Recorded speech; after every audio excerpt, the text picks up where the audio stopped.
Dito sa Pilipinas, may kasabihan tayo na walang kandidatong natatalo, puro nadadaya lang. Pero sa pagkakataong ito, hindi lamang nahuli ang magnanakaw sa akto, nagsorry pa. The phone call recorded a woman's voice panic buying for votes. In fact, it recorded a presidential nominee pressing election Commissioner Garci, who was on the other end of the line, to produce 1 million votes. Ang pinakamaliwanag na pandara ay yung refleksyon ng election return doon sa certificate of canvas. Hello. Hello, Garci. Ma'am.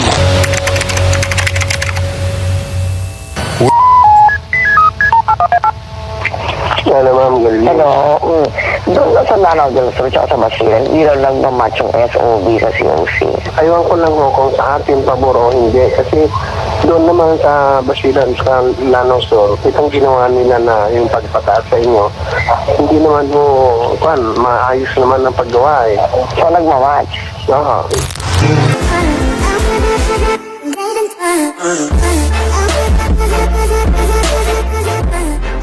I move that we dispense with the reading of the journal of the 69th session, Monday, May 6, 2024, and consider the same as approved. There being no objection to the motion of the majority floor leader, motion is approved. Thank you, Mr. President. Mr. President, Mr. President, Yes, with the your colleague, permission, Senator Grace Poe is recognized. with the permission of the body and the leadership of the Senate, I rise on a matter of personal and collective privilege. Yes, please proceed, Your Honor. Mr. President, dear colleagues, 20 years ago this month, a phone call changed the course of our country's history. To jog our collective memories, recorded phone calls between a presidential candidate who was then trailing behind the votes and then election commissioner Virgilio Garci resulted in the biggest electoral crisis this country has ever seen. To be specific, there were around 15 calls, but it was one phone call that echoes in our history forever as "Hello, Garci." The ignominy still rings today, and its brazenness echoes in eternity. In Hello, Garci, a leader who had placed her hand on the Bible to swear before God and people that she will obey the laws of land was clearly heard shopping for votes to salvage an electoral debacle. Dito sa Pilipinas, may kasabihan tayo na walang kandidatong natatalo, puro nadadaya lang. Pero sa pagkakataong ito, hindi lamang nahuli ang magnanakaw sa akto, nagsorry pa. The phone call recorded a woman's voice panic buying for votes. In fact, it recorded a presidential nominee pressing election Commissioner Garci, who was on the other end of the line, to produce 1 million votes. The call echoed a haggling for more votes. To quote, the transcript would show, yung dagdag, yung dagdag. It was not a polite conversation one would expect between a sitting president and a constitutional officer. To 85 million eavesdropping Filipinos, it confirmed an open secret about our elections, that votes can be bought and, for those that could not be bought, can be changed. At a time when ballots were manually counted, Garciliano, though he was no tabulating machine, meekly gave his assurance that 1 million votes would be reflected in the certificates of canvass, COC. True enough, some of the COCs, or now certificates of cheating, were later transmitted to Congress, standing as delivery receipts of the votes that were ordered. And when discrepancies were pointed out during the congressional canvass, they were ignored and buried under an avalanche of noted, noted, noted. And that was how Filipinos lost the election in 2004. The loser was proclaimed winner. Kung malaki ang tinaya, mas malaki ang kailangang ikubra.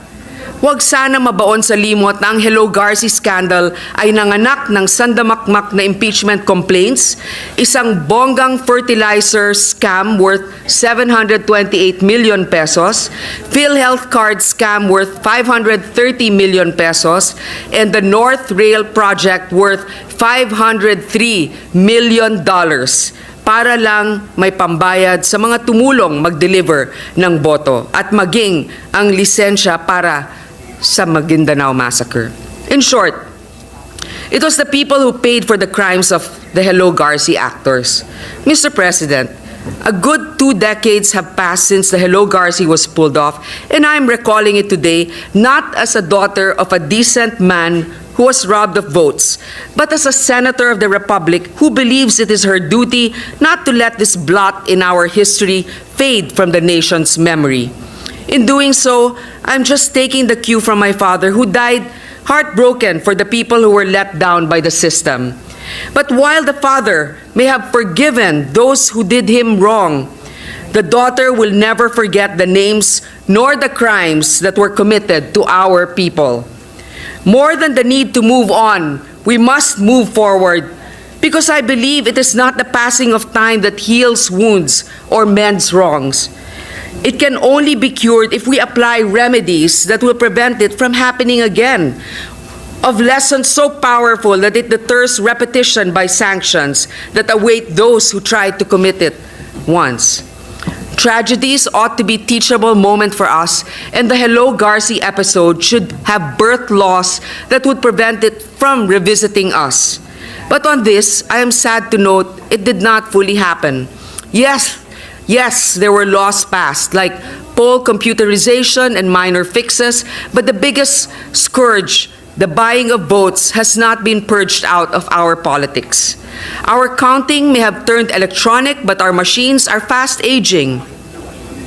Aside from technological reforms, a lot more needs to be done in our electoral landscape. These include redefining what electoral crimes words like premature campaigning, vote buying, and vote selling cover. Campaigning should effectively start as candidacy is filed, and vote buying should include all possible modes like the buying of votes through e-wallets. And we saw in 2022. Electronic na po ngayon, Mr. President. On this note, I will be filing a bill which shall prohibit vote buying and selling through electronic means or yung mga pagbili ng gamit ang GCash or Maya. So much must be done in so little time. We are fast approaching the midterm national elections next year, and yet the landscape has not changed much since the electoral crisis 2 decades ago. It is when we fail to act immediately that the Hello Garci crisis continues to haunt us. There were many impeachment complaints, but no one was pushed for this crime. The guilty remains in power, taking refuge in our collective amnesia to delete our memory on the wrongs they have committed. Pagala-gala pa rin si Garci, parang wala lang nangyari.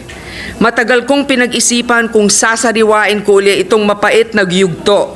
Ngunit hindi ito isang personal na bagay lamang. Ito ay kasaysayan na dapat hindi malimutan, dapat magsilbing aral sa bago at darating pang henerasyon. History is neither political nor personal. Hindi na memersonal ang kasaysayan. Isinasaad lamang kung ano ang nangyari.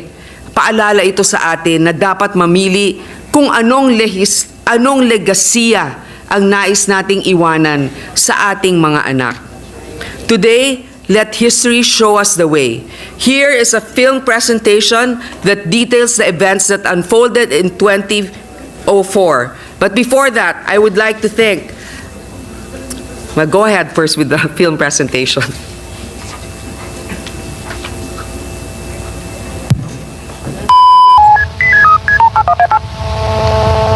Hello, Garci. Ma'am. Okay, mas mataas po siya, pero mag-compensate po sa lalaw yun. So, will I still lead by more than 1M? Overall? It's not advantage, ma'am. Okay naman lang natin sa atin. We are now sympathetic to us. Pero yung advantage of that. We will get in advance. Sasabi mo natin kung ano ang kanila. Sir, can we just clarify? So you're saying that it was indeed the president's voice? That's the president's voice. I didn't need the Garci tapes to convince myself that GMA's administration party had cheated. Hello, ma'am. Hello. Doon sa Nakakalap, tsaka sa Basilan, hindi lang na-match yung SOB sa COC. Ayaw ko lang kung sa atin pabor o hindi. Kasi doon naman sa Basilan, sa Lanao Sur, itong ginawa nila na yung pagpataas sa inyo, hindi naman maayos naman ang paggawa eh. So, nagmamatch? Oo. Pinanagutan ko ng lubusan ang aking maginawa at humingi ako ng tawad sa inyo. Sa lahat ng mabutihing mamamayan na nabawasan ng tiwala dahil sa mga pangyayaring ito, I am sorry. Isinaalang-alang ang damdamin ng nakararami. Manhid, hindi ko matatanggap ang iyong sorry. The running mate of FPJ, Senator Lauren Legarda, for standing by him. Senator Cheese Escudero, for not just standing by FPJ, but our family, for being with our family during those darkest moments, and for helping me be here today. And to the following also who supported the impeachment, Senator Joel Villanueva, Senator Cynthia Villar, Senator Sonny Angara, Senator Alan Cayetano. I would also like to thank Senator Coco Pimentel, who at that time wasn't actually a legislator yet, but who gave me this book.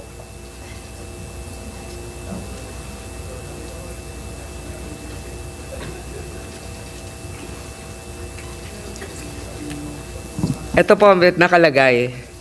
Grace, so that you may know the details of what they did to your father. Good luck, more power. Coco, February 23, 2009. Lahat yan, no? May mga marks talagang binasa ko. Maraming salamat, Coco.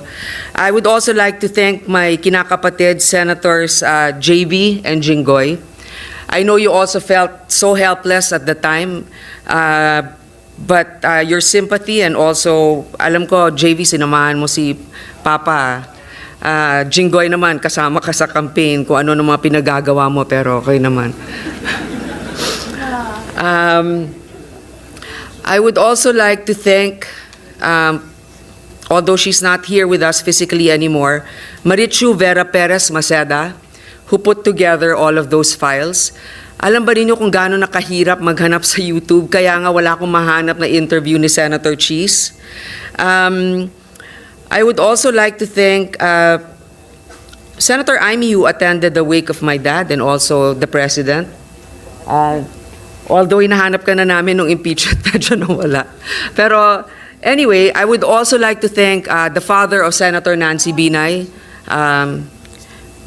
Vice President Binay, who also stood by us during those times. Maraming dapat pasalamatan.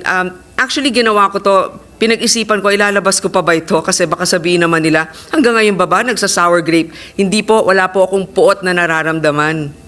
Kaya lang lungkot lang na sana, kasi mag-e-election na naman next year, di ba? Sana naman medyo maging maayos kasi rampant na rin na naman yung vote buying eh. And if we want good people to run this country, we really have to make an effort to guard our votes and to make sure that there's a level playing field. So, Mr. President, I also want to thank you for your good example. At alam mo na yon, I really admire you and I respect you. You were probably the casualty of that conflict. But definitely, I would like to thank my colleagues here for giving me this time. This is the first time that I delivered a privileged speech unannounced ahead of time. Thank you for your indulgence. Maraming salamat, Senator Grace po. Thank you. Session suspended for a minute.